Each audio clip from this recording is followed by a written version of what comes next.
Malam hari ini kami berdua di sini akan membahas tentang sesuatu yang sangat amat fenomenal, yaitu tentang operasi plastik. Ya, operasi plastik itu kalau muka-muka jelek dioperasi bisa jadi cakep, insya Allah.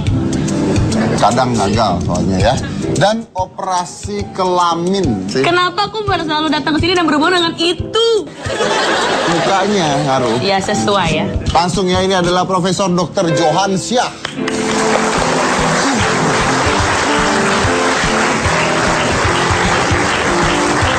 Halo Prof. Halo. Apa kabar? Selamat malam Profesor. Saya udah punya pasiennya Prof, bisa langsung dibedah di sini Bisa langsung aja. dibedah dilihatin sama orang-orang Prof. Mau ditambah? Hah? Mau ditambah? Oh, ditambah. Ditambah jadi portable gitu. Iya. Yuk bisa dicas dong sama power bank. Oke, dokter. Nah, ini tadi saya udah ngebuka. Jadi operasi plastik dan kelamin ya. Bukan, bedah plastik itu sendiri. Bedah plastik sendiri? Ya, jadi bedah plastik itu ada dua, yaitu yang rekonstruksi dan yang estetik. Oke. Jadi kalau yang estetik itu orang normal, Orang normal pengen lebih cantik, lebih cantik, cakep. atau ubah kelamin termasuk estetik. Estetik. Masuk estetik. Oh, Kalau rekonstruksi. rekonstruksi misalnya kecelakaan atau sumbing, Ya, itu termasuk jadi rekonstruksi. cacat lahir, Cacat lahir. kecelakaan maupun cacat akibat penyakit. rekonstruksi. Rekonstruksi. Berarti itu. kalau ini rekonstruksi dong ya harusnya. Ini nggak ada yang mesti diapa-apakan mestinya. Oh iya, memang. Kenapa Prof? Ya. Kan yang kelihatan, yang nggak kelihatan, pasti banyak yang harus diapa-apain. Dia udah lama nggak diapa-apain soalnya. Profesor Johan Syah ini perintis bedah plastik di Surabaya dan di Indonesia. Jadi pada saat itu bedah plastik itu belum ada atau belum familiar di Indonesia, dan profesor yang pertama kali memulai katanya, betul? Orang pertama di Indonesia untuk bedah plastik itu Profesor Munajat dari Jakarta. Oke. Mungkin saya angkatan keduanya lah begitu. Angkatan keduanya. Dan pada waktu itu bedah plastik belum merupakan sebuah organisasi, tapi dengan berupa organisasi, memang kita adalah foundernya. Foundernya menjadi organisasi. Jadi organisasi Perhimpunan Ahli Bedah Plastik Indonesia. Nah, Anda sendiri lebih lari ke wajah atau ke kelamin? Gini, pada waktu itu jumlah bedah plastik sedikit. Jadi ya kita semua mengerjakannya, semua bidang.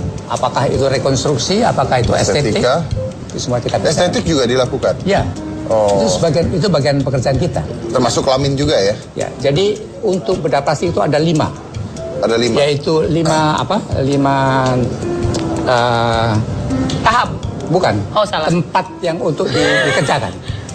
Bedah kulit misalnya. Bedah kulit? Bedah kepala, leher, kepala dan muka. Kepala dan muka. Kraniofacial namanya. Kemudian bedah tangan. Bedah tangan. Bedah kelamin luar. Kelamin luar. Dan bedah estetik. Bedah estetik, Bedah oke. Nah, tapi dokter pernah nggak mengoperasi public figure? Dorce. Mungkin Dorce barangkali ya. Yang Dorce? Dorce itu dari profesor? Iya. Oke. Dorce dari profesor. Nah, itu sudah 40 orang yang dibedah Kelaminnya? Kelamin, jadi ganti kelamin. Ya, ubah kelamin. Kita katakan kalau ganti itu ini diambil ini ya. Tapi ini diubah. Ini diubah. Maaf nih dok, saya mau Ya, nanya ya. silakan. Ini kan sebenarnya lebih ke pengetahuan ya, bukannya jorok, bukan apa, lebih ke pengetahuan. Itu kalau mengubah kelamin, kebanyakan dari pria jadi wanita atau wanita jadi pria tuh? Kalau di Indonesia kebanyakan dari pria menjadi wanita. Dari pria jadi wanita? Ya. Kalau di luar negeri ada yang mengabarkan justru lebih banyak wanita menjadi pria. Jadi pria. Tapi dokter pernah mengerjakan dua-duanya? Saya mengerjakan dua-duanya, tetapi sayangnya yang wanita setelah dijelaskan bahwa itu akan memberikan dampak bekas-bekas yang banyak, kemudian dia menolak hanya sekedar membuang organ-organ kewanitaan dalamnya, ya, sehingga dia tidak lagi risih dengan fungsi-fungsi kewanitaannya. Dia sebagai laki, dia akan tampil sebagai laki-laki, jadi tidak pernah menstruasi, dan tidak mempunyai buah dada. Itu dari wanita ke laki-laki. Ada yang begitu? Ada. Ada. Anda juga mengerjakan? Iya. Saya mau nanya dok, sebenarnya kalau misalnya setiap orang yang ingin melakukan operasi tersebut, ya kan pasti kan konsultasi terlebih dahulu ya dok. Yeah. Sebenarnya banyak kan alasannya apa sih sampai dia memutuskan untuk mengubah kelaminnya? Begini, itu kalau di kita ya, itu dianggap sebagai suatu penyakit, ya, yaitu kelainan jiwa di mana badannya dari suatu bentuk, tapi dia merasa dirinya itu bentuk yang lain, bentuk berbeda. Jadi dia laki-laki, ya, kelamin semuanya laki-laki. Jadi kalau di tubuhnya hormonnya, alat kelaminnya, jadi semua itu laki-laki. Fisiologis dan psikologis berbeda intinya. Tapi cuma feelingnya. Feelingnya doang. Ya, feelingnya dia merasa sebagai perempuan seperti itu. Dicek hormonnya nggak, Dok? Dicek. Cek hormon laki-laki, seperti laki-laki. Tapi dia maunya perempuan. Mau jadi perempuan. Jadi bukan karena hormon. Bukan karena hormon. Bukan karena. Ketika Itu dia ketika dia diubah menjadi wanita, kan hormon juga harus dirubah kalau dia ingin benar-benar jadi wanita. Berarti ada terapi hormon. Ada. Jadi untuk pembedahan ini itu bukan hanya bedah plastik saja. Ada HRT-nya juga. Satu tim ya. Jadi pertama tentunya dia harus di confirm bahwa dia itu memang berpenyakit transseksual. Betul. Ya. Itu oleh ahli jiwa, ya, psikologis maupun psikiatris. Setelah itu internis mengeceknya semua, ya. Kemudian dokter kandungan. Jadi semuanya itu untuk internis. Kalau profesor mengatakan bahwa itu adalah penyakit, kenapa diiyakan?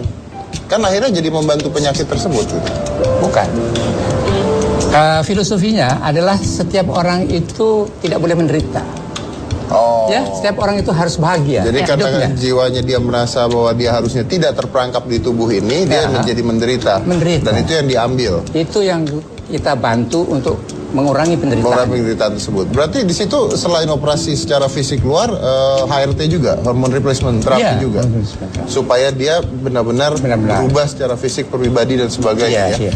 Wow, oke, baik. Nah, jadi hormon replacement terapi itu, kalau kita manusia itu punya hormon-hormon di tubuh kita, ada hormon pria, ada hormon wanita, estrogen, testosteron dan sebagainya. Ketika hormon tersebut diterapi atau diganti dan sebagainya, maka kepribadian dan sebagainya akan berubah juga gitu. Nah, yang dilakukan oleh dokter adalah bukan hanya mengoperasi secara fisik luarnya saja, tapi ketika dilakukan hormon, jadi satu tim ya, Dok ya. Satu tim itu membuat si orang yang dioperasi tersebut benar-benar merasa menjadi orang yang berubah dan orang yang berbeda juga. Oke. Nah, Dok, sebenarnya sebelum melakukan operasi itu agak ada negosiasi dulu atau enggak, Dok? Atau mungkin dokter bilang, oh ini nggak perlu atau ini harus gitu? Oh iya, pada waktu dia datang saja sudah kelihatan oleh saya itu. Mau operasi bah kelamin, tapi dia laki-laki dan mau jadi perempuan, tapi dia masih pakai pakaian seperti saya, seperti ini, macam itu sudah bisa. Jadi dia harus membiasakan diri hidup seperti perempuan lebih dulu, untuk paling sedikit 1 tahun. Malahan saya minta 3 tahun. Ya, saya tidak mau kecolongan. Ya. Jadi dia betul-betul sudah membuat dirinya sebagai senyaman mungkin berarti, Dok, ya? Sorry, kecolongan apa, Dok?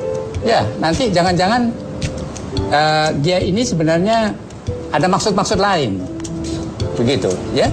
Jadi tidak semua orang yang keingin untuk operasi itu orang-orang berkelainan transseksual. Habis? Ya, bisa juga seperti fetishisme dan segala macam begitu ya. Jadi itu hanya sampai ke keinginan sesaat. Iya. Sesaat, bukan keinginan yang sudah mendalam gitu. Ya, itu artinya adalah kelainan seksual ya. Yang bisa membuat tadi vegetannya apa? fetishisme sebenarnya. Jadi perilaku imajinatif seksual. Oke. Seperti itu. Jadi akhirnya sesaat dia bukan benar-benar ingin melakukan itu, tapi mungkin sesaat. Dan itu akhirnya menjadi bahaya ketika kalau dokter melakukan hal seperti itu ya, Dok ya. Nah, Dok, lebih susah operasi cewek ke cowok apa cowok ke cewek? Cewek ke cowok lebih suka. Karena nambah. Ya nambah. Iya kan bisa tuker tambah, Pak. Bukan sama siapa? Iya kan ada juga sekarang promo buy one get one, Pak. Beli handphone aja dapat power bank, maksudnya nggak bisa. Iya benar. Walaupun yang wanita itu, kemudian dijadikan pria, itu kesusahannya adalah membuat penis baru. Walaupun itu bisa dilakukan, tetapi secara bentuk maupun fungsi itu tidak sepenuhnya seperti normal. Yaitu merupakan beban, ya. Dan di samping itu, bekas-bekas tubuhnya untuk bahan membuat itu juga jelek. Jadi oleh alasan-alasan ini, mereka yang dari wanita menjadi pria itu kadang-kadang tidak mau meneruskan. Jelek karena diambil. Karena diambil, kemudian nggak bisa bekas-bekasnya banyak. Nggak bisa di estetika lagi. Iya, misalnya saja mengambil dari sini, ya, kemudian ini nanti ditempel dengan kulit dari sana, yang bentuknya jelek di sininya. Dia harus pakai baju lengan panjang terus. Oke, wow. Maaf Pak, saya nggak jadi deh. Nggak jadi ya? Nggak, tadi saya niatnya mah bagus. Nggak jadi. Tapi saya banyak yang masih saya mau tanya dan saya rasa juga penonton masih penasaran ya tentang hal ini ya. Maksudnya mungkin ini jarang kita share, tapi it's very interesting. Jadi kita lanjut lagi setelah satu ini. Jadi jangan mana-mana, tetap di Hitam.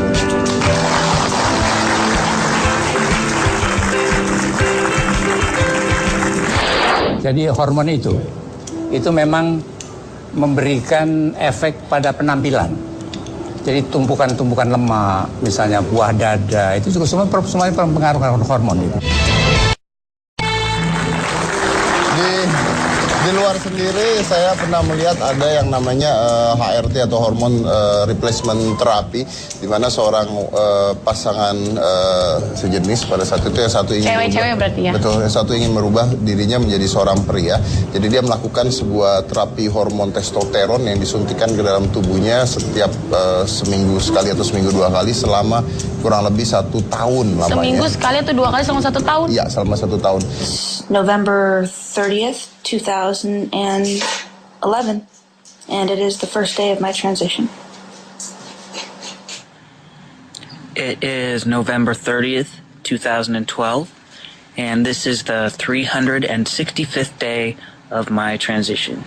Si wanita ini mulai berubah dari cengkok suaranya, dari jakunnya dan lekukan-lekukan wajahnya dan sebagainya itu berubah. Karena disuntikin itu terus? Rambut berubah hingga sampai dia terlihat seperti pria. Benar itu bisa seperti itu, Dok? Jadi hormon itu memang memberikan efek pada penampilan. Jadi tumpukan-tumpukan lemak, misalnya buah dada, itu juga semuanya pengaruh hormon itu. Rambut, itu pengaruh hormon. Itu pengaruh hormon. Jadi ketika hormon tersebut di replace atau diganti atau diterapi, dia merubah penampilan itu juga. Juga hormon replacement terapi itu juga dipakai untuk orang-orang tua, ya. Jadi orang-orang yang menopause itu juga ditambahi hormon. Tapi itu bukan pekerjaan saya ya, itu pekerjaannya dokter itu larinya kandungan, anti-aging, ya. kandungan Ya, anti-aging dan lain-lain itu. Oke, baik. Kalau wanita menjadi pria, berarti kan harus ada penambahan penis. Nah, yang saya mau tanya, bisa tidak kalau ini ditransplantasi dalam pengertian pendonoran dari penis orang lain diambil dipindahkan ke wanita? Sejauh ini belum ada ya, belum ada. Yang jelas itu kalau kita memindahkan organ dari satu orang ke orang lain, itu tubuh kita akan merejeksi, akan menolak ya. Jadi misalnya saja transplantasi ginjal, transplantasi hati, transplantasi jantung, itu semuanya harus dilindungi dengan obat-obatan untuk anti rejeksi. Seumur hidup itu? Ya, seumur hidup. Oke, baik. Nah, jadi untuk ini sejauh ini belum ada sampai situ. Menjadi pria kan berarti harus membentuk penis kan? Ya, betul. Nah, itu dibuat dari? Ada beberapa sumber. Sumber pertama misalnya dari perut. Ya, perutnya ini diambil sebagian kemudian dibentuk seperti penis dan kemudian juga dibentuk skrotumnya ya, atau kantongnya ya. Bisa dari silikon. Misalnya saja begitu. Dari singkong. Singkong. dari silikon. Lanjutin dong. Ya, dari silikon dong. Nah, dari yang berikutnya kecuali dari perut itu memakai itu apa? Tangan ya. Jadi kulit dari lengan sini ya, dengan pembuluh darahnya. Jadi dilakukan transplantasi dengan menyambung pembuluh darah di darah situ. Oke, baik. Maaf, pertanyaannya adalah apakah bisa ereksi? Umumnya tidak. Umumnya tidak. Jadi itu sekalipun urat sarafnya disambung dan segala macam tidak bisa. Biasanya membutuhkan bantuan seperti batang silikon begitu dimasukkan ke dalamnya sehingga dia bisa ereksi. Tapi ya ereksi terus. Tapi saya mau tanya dulu, sebenarnya ada efek samping nggak setelah operasi? Efek samping? Ya. Sebenarnya ada, ya. Misalnya dari laki ke perempuan. Ya. Ya. Komplikasi penyulit atau efek samping itu, pertama pada waktu operasinya sendiri, ya itu bisa berbahaya. Pernah ada yang mengalami itu, Dok? Sejauh ini enggak. Enggak, wow, luar biasa berarti. Untuk operasi dari awal sampai akhirnya menjadi sempurna itu berapa lama prosesnya, Dok? Ya ini pembedahan ya. Ya. Pembedahan itu biasanya kalau lama itu di rumah sakit paling-paling 2 minggu. Kalau lebih dari 2 minggu itu mungkin ada penyulit. Ya. Kemudian proses-proses penguatan dan lain-lain itu kira-kira 6 minggu, 2 bulan. Tapi belum sembuh. Sembuh betul itu harus lewat antara 1 sampai 2 tahun. Wow. Wah. Ya. Semua pembedahan, apa saja, bukan hanya ini. Ya. Ya, pembedahan apa saja itu kalau mau bilang kapan saya sembuh. Kalau memang mau betul-betul sembuh ya harus 1-2 tahun. Tapi kapan saya bisa tampil? Oh, 2 minggu saya bisa tampil. Oh, oke. Oke, baik. Ya. Nah, Dok, maaf saya harus tanya ini, tapi dari sisi kontroversinya, apakah ada orang-orang yang mungkin dari sisi spiritualis gitu dan sebagainya mengatakan bahwa ini harusnya tidak boleh dilakukan? Mungkin, ya, itu saya persilahkan. Terus saya sendiri saya katakan bahwa saya bukan pemuka agama, dan saya tidak mewakili agama. Terus saya hanya sebagai dokter yang ingin mengurangi penderitaan pasien-pasien.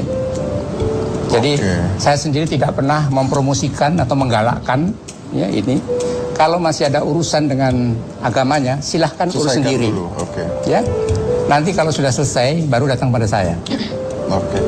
Harus ada izin tidak, Dok, dari pihak tertentu ketika seseorang ingin melakukan transgender? Misalnya dari ya setahu saya orang masuk ICU aja kalau Ada dimasukin tanda selang tangan. aja harus tanda tangan keluarganya dan Persetujuan. sebagainya. Apakah dia harus ada tanda tangan keluarga atau sebagainya, atau izin dari pihak-pihak tertentu misalnya, Dok?